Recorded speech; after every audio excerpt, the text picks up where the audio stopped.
Hi there, Michael here again to answer a question that came in about TailSpin's collinear marking squares.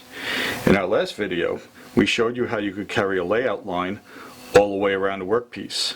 That workpiece happened to be shorter than the blades of our squares. So the question came in immediately, what about a larger workpiece? Here we have something that's actually larger than our squares.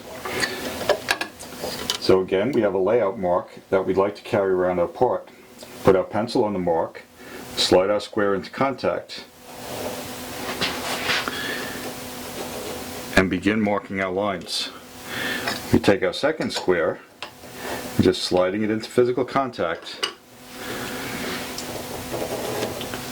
We can continue laying out our lines. Bringing the first square around again. Using only physical contact,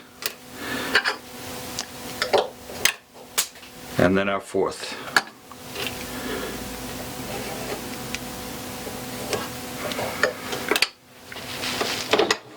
And as you can see, the TailSpin collinear marking square will allow you to carry a layout line all the way around a part that's up to 3 inches in section.